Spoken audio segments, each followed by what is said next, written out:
പ്രിയപ്പെട്ട സുഹൃത്തുക്കളെ,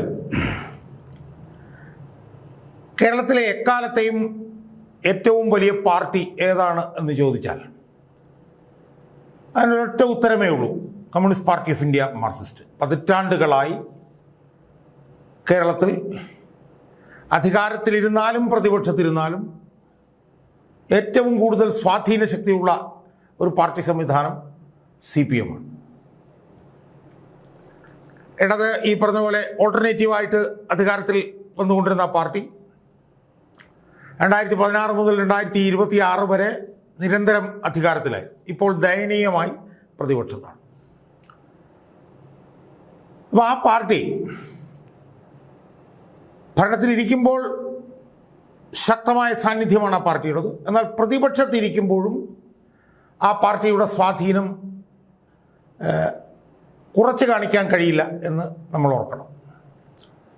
നമ്മൾ ആ പാർട്ടിയെക്കുറിച്ച് പലപ്പോഴും ഞാൻ പറഞ്ഞിട്ടുണ്ട്. ഞാനൊന്നുകൂടി പറയാൻ ഞാൻ ആഗ്രഹിക്കുകയാണ്. ഏതാണ്ട് 5-5.5 ലക്ഷം വരുന്ന പാർട്ടി അംഗത്വമുള്ളവർ തന്നെ 5 ലക്ഷത്തിൽ കൂടുതൽ. പിന്നെ ട്രേഡ് യൂണിയൻ രംഗത്ത് ഏറ്റവും ശക്തമായ സാന്നിധ്യം. കാരണം തൊഴിലാളികൾ ലക്ഷക്കണക്കിനുണ്ടല്ലോ കേരളത്തിൽ. അവരുടെ ഇടയിൽ അതിൻ്റെ ഒരു അപ്രമാദിത്വ സാന്നിധ്യം. എനിക്ക് തോന്നുന്നു തൊഴിലാളികളിൽ ഒരു 10-75% പേരും CITU എന്ന് പറഞ്ഞ സംഘടനയിലാണ് എന്നാണ് ഞാൻ വിശ്വസിക്കുന്നത്. അതുകൊണ്ട് ഞാൻ മനസ്സിലാക്കിയെടുത്തുള്ള ഒരു 25-30 ലക്ഷത്തിനിടയിൽ പാർട്ടി അംഗത്വം ട്രേഡ് യൂണിയനിലുണ്ട്. അതിന് ബദലായി നിൽക്കുന്ന INTUC എന്ന് പറഞ്ഞ സംഘടനയുടെ നേതാവ് പിണറായി വിജയൻ്റെ പോക്കറ്റിൽ കിടക്കുന്ന ഒരു മെറ്റീരിയലാണ്. അയാളുടെ പേരാണ് R. ചന്ദ്രശേഖരൻ.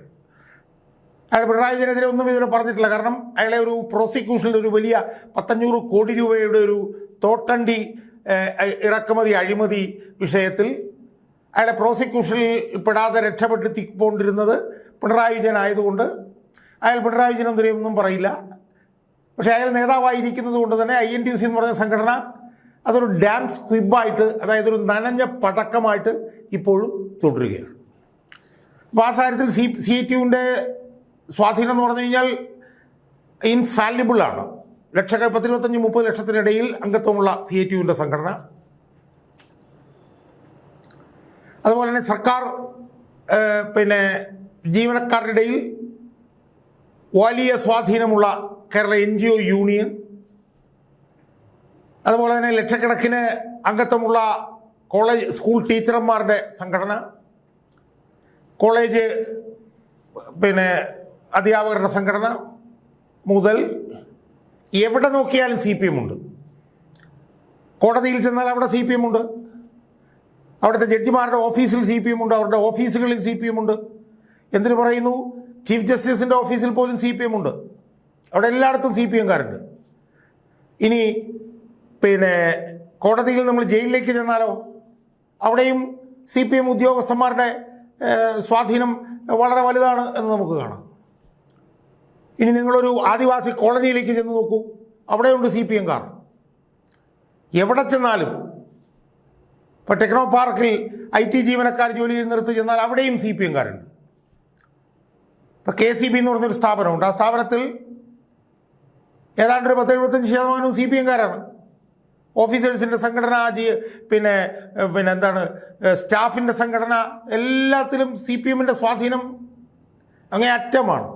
ഇപ്പോൾ KSRTC എന്ന് പറഞ്ഞ് വേറൊരു സംവിധാനമുണ്ട്. അവിടെ ചെന്നാൽ അവിടെയും CPMകാരുടെ സ്വാധീനമാണ് നമുക്ക് കാണാൻ കഴിയും. അപ്പോൾ ഭരണത്തിലിരുന്നാലും പ്രതിപക്ഷത്തിലിരുന്നാലും പൊതുമണ്ഡലത്തിൽ വലിയ സ്വാധീനം ചെലുത്തുന്ന ഒരു പാർട്ടിയാണ് communist party of India Marxist. ആ പാർട്ടിയുടെ ഇപ്പോഴത്തെ അവസ്ഥ എന്താ സുഹൃത്തുക്കളെ? 2026 അതിദയനീയമായി തോറ്റു. 2021 ഏതാണ്ട് 64 MLA-മാരുള്ളിടത്തുനിന്ന് ഇപ്പോൾ കട്ടിച്ച് 29 MLA-മാരിലേക്ക് ചുരുങ്ങി. അതിദയനീയമായി തോറ്റു. മന്ത്രിമാരൊക്കെ അഡപടലം തോറ്റു. ഏറ്റവും സ്വാധീന ശക്തിയുള്ള കണ്ണൂർ ജില്ലയിൽ അഡപടലം തോറ്റു. എല്ലായിടത്തും സമഗ്രമായി അടിമുടി തോറ്റ് നിൽക്കുന്ന ഈ പാർട്ടിയുടെ ഇന്നത്തെ അവസ്ഥ എന്താണെന്നറിയാമോ? അന്വേഷണങ്ങളാൽ കെട്ടി വരിയപ്പെട്ട് നിൽക്കുന്നു. അന്വേഷണങ്ങൾ എല്ലാ ദിക്കിൽ നിന്നും ആ പാർട്ടിയെ ഈ പറഞ്ഞതുപോലെ ഏതാണ്ട് പൂർണ്ണമായി തിന്ന് തീർത്തുകൊണ്ടിരിക്കുന്നു. അതല്ലേ ഇപ്പോൾ നമ്മൾ കണ്ടുകൊണ്ടിരിക്കുന്നത്.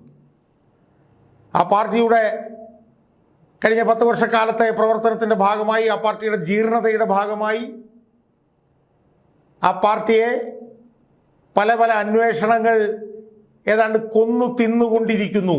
അതല്ലേ നമ്മൾ കണ്ടുകൊണ്ടിരിക്കുന്നത്. കൊന്ന് തിന്നുകൊണ്ടിരിക്കുന്നു. ഓരോന്നോരോന്നായി നമ്മളെടുത്ത് പരിശോധിച്ച് നോക്കിയേ. മാസപ്പടി കേസിൽ മകൾക്ക് പിന്നാലെ അച്ഛനും ചോദ്യമുനയിലേക്ക് പോവുകയാണ്. അപ്പോൾ അതായത് നമ്മൾ ഈ വീഡിയോ ചെയ്യുമ്പോൾ മകളെ 2ാമത് തവണ ചോദ്യം ചെയ്യാൻ പോകണം എൻഫോഴ്സ്മെൻറ്റ് ഡയറക്ടറേറ്റ്. മകളെ ചോദ്യം ചെയ്യുന്നതിന് മുമ്പ് മകളുടെ അഴിമതിയുമായി ബന്ധപ്പെട്ടുകൊണ്ട് 134 രേഖകൾ കോടതിയിൽ നിന്ന് എൻഫോഴ്സ്മെൻറ്റ് ഡയറക്ടറേറ്റ് കൈക്കലാക്കിയിരിക്കുന്നു. അപ്പം മാസപ്പടി കേസിൽ ED അന്വേഷണം മകൾക്കെതിരെയും അതിന് പുറകെ അച്ഛനെതിരെയും വരുമെന്നുള്ളത് ഏതാണ്ട് ഉറപ്പായി കഴിഞ്ഞു. അതുപോലെ തന്നെ മാസപ്പടി കേസിൽ സീരിയസ് ഫ്രോഡ് ഇൻവെസ്റ്റിഗേഷൻ ഓഫീസിൻ്റെ അന്വേഷണം. ഇനി ഈ മാസപ്പടി കേസിൽ കള്ളപ്പണം വെളുപ്പിക്കലുമായി ബന്ധപ്പെട്ടുകൊണ്ട് വിദേശത്ത് കേസ് വിദേശ ബന്ധവുമായി ബന്ധപ്പെട്ട് വീണ്ടും ഒരു കേസ് രജിസ്റ്റർ ചെയ്യപ്പെടും എന്ന് നമ്മൾ കേൾക്കുന്നു. മാസപ്പടി കേസിൽ വിദേശ ബന്ധമൊക്കെ ഉള്ളത് കൊണ്ട് CBI central bureau of investigation അതിലേക്ക് വരാനുള്ള ഒരു സാധ്യത നിലനിൽക്കുന്നു.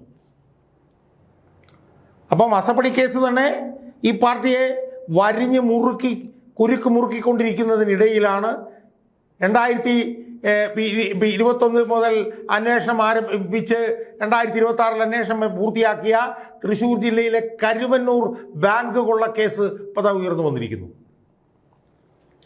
ആ കേസിൽ വിചാരണ തുടങ്ങാമെന്ന് എറണാകുളത്തെ PMLA കോടതി ഉത്തരവിട്ടിരിക്കുന്നു. ആ കേസിലെ അവസ്ഥ എന്താ സുഹൃത്തുക്കളെ? ആ കേസിൽ 68ാം പ്രതിയാണ് CPM എന്ന് പറഞ്ഞ പാർട്ടി. 68ാം പ്രതി CPM എന്ന് പറഞ്ഞ പാർട്ടി എന്ന് പറയുമ്പോൾ ആ പാർട്ടിയുടെ സംസ്ഥാന സെക്രട്ടറിയുടെ അവസ്ഥ എന്താവും നമ്മൾ ആലോചിച്ച് നോക്കിയാൽ മതി. 67ാമത്തെ പ്രതി എന്ന് പറയുന്നത് തൃശ്ശൂർ ജില്ലാ കമ്മിറ്റിയുടെ 2011 മുതൽ 16 വരെ സെക്രട്ടറി ആയിരുന്ന AC മൊയ്തീൻ. അയാൾ ഇപ്പോൾ കുന്നംകുളം MLA ആണ്. അതുപോലെ തന്നെ 2016 മുതൽ 18 വരെ തൃശ്ശൂർ ജില്ലാ കമ്മിറ്റി സെക്രട്ടറി ആയിരുന്ന K രാധാകൃഷ്ണൻ, അയാളും പ്രതിയാണ്. 2018 മുതൽ 2025 വരെ തൃശ്ശൂർ ജില്ലാ കമ്മിറ്റിയുടെ സെക്രട്ടറി ആയിരുന്ന MM വർഗീസ്, അയാളും പ്രതിയാണ്. അതുകൂടാതെ പൊറത്തുശ്ശേരി നോർത്ത് ലോക്കൽ കമ്മിറ്റിയുടെ സെക്രട്ടറി, പൊറത്തുശ്ശേരി സൗത്ത് ലോക്കൽ കമ്മിറ്റിയുടെ സെക്രട്ടറി, ഇരഞ്ഞാലക്കുട ഏരിയ കമ്മിറ്റിയുടെ സെക്രട്ടറി, ഇവരെല്ലാവരും പ്രതികളാണ്. ഇതിൽ വിചാരണ തുടങ്ങാൻ പോവുകയാണ്. അതിലും വളരെ ചടുലമായി ED നീങ്ങിക്കൊണ്ടിരിക്കുന്നു. അപ്പോൾ ED അന്വേഷണത്തിൽപ്പെട്ട് നട്ടം തിരിയുകയാണ് ഈ പാർട്ടി. അത് കേന്ദ്ര ഏജൻസികളുടെ അന്വേഷണം. ഇനി സംസ്ഥാനത്തേക്ക് വന്നാലോ? സംസ്ഥാനത്ത് പല അന്വേഷണങ്ങളും തുടങ്ങിക്കഴിഞ്ഞു. അതിലൊന്നാണ് ഈ നവകേരള സദസ്സുമായി ബന്ധപ്പെട്ട് രക്ഷാപ്രവർത്തനം ഏറ്റെടുക്കുന്നതുമായി ബന്ധപ്പെട്ടിട്ടുള്ള കേസിൽ പിണറായി വിജയൻ്റെ അംഗരക്ഷകനും ഗൺമാനും ഒക്കെ ഒളിവിലാണ്. അത് ആ അന്വേഷണം ദ്രുതഗതിയിൽ മുന്നോട്ട് പോയിക്കൊണ്ടിരിക്കുന്നു. അതിന് സമാന്തരമായി കാഫർ സ്ക്രീൻഷോട്ടുമായി ബന്ധപ്പെട്ടിട്ടുള്ള അന്വേഷണം അതും ഊർജിതമായി കൊണ്ടിരിക്കുന്നു. അതിനകത്ത് CPM-കാരാണ് പ്രതികൾ. അതിൽ ഈ പറഞ്ഞ പോലെ KK ലതികയെ വരെ ചോദ്യം ചെയ്യും എന്ന് നമ്മൾ കേൾക്കുന്നു. അതോടൊപ്പം തന്നെ കണ്ണൂർ മുൻ ജില്ലാ പഞ്ചായത്ത് പ്രസിഡന്റായിരുന്ന PP ദിവ്യയുടെ അഴിമതിയുമായി ബന്ധപ്പെട്ടിട്ടുള്ള അന്വേഷണം വിജിലൻസ് ആരംഭിച്ചിരിക്കുന്നു. വിജിലൻസ് ആ നടപടിയിലേക്ക് പോയിരിക്കുന്നു. അതിന് സമാനമായി നവീൻ ബാബുവിൻ്റെ മരണവുമായി ബന്ധപ്പെട്ട കേസ് സംസ്ഥാന ഗവൺമെൻറ് CBI അന്വേഷണത്തിന് വിട്ടിരിക്കുന്നു. അപ്പോൾ ഇതിൽ നിന്നൊക്കെ നമുക്ക് കാണാൻ കഴിയുന്നത് കേരളത്തിലെ എവിടെ നോക്കിയാലും കാണാൻ കഴിയുന്ന CPM എന്ന് പറഞ്ഞ ഈ വലിയ പാർട്ടി നടുവൊടിഞ്ഞ് നിൽക്കുന്നു. നടുവൊടിഞ്ഞ് ഈ പറഞ്ഞ പോലെ ഇടിഞ്ഞ് പൊളിഞ്ഞ് വീണ് നിൽക്കുന്നതാണ് നമ്മൾ കാണുന്ന കാഴ്ച. കേന്ദ്ര ഏജൻസികളുടെ അന്വേഷണം, CBIയുടെ അന്വേഷണം, EDയുടെ അന്വേഷണം, സീരിയസ് ഫ്രോഡ് ഇൻവെസ്റ്റിഗേഷൻ്റെ അന്വേഷണം, അതൊക്കെ ഒരു വശത്തു നിന്ന് വരുമ്പോൾ മറുഭാഗത്ത് വിജിലൻസിൻ്റെ അന്വേഷണം, ഒന്നിലധികം അന്വേഷണങ്ങൾ. ആ അന്വേഷണങ്ങളിലൂടെ CPM എന്ന് പറഞ്ഞ പാർട്ടിയെ ഈ അന്വേഷണങ്ങൾ 4 ദിക്കിൽ നിന്നും വരിഞ്ഞ് മുറുക്കി തറയിലെടുത്ത് അടിക്കുന്ന ഒരു സ്ഥിതിയാണ് നമ്മൾ കാണുന്നത്.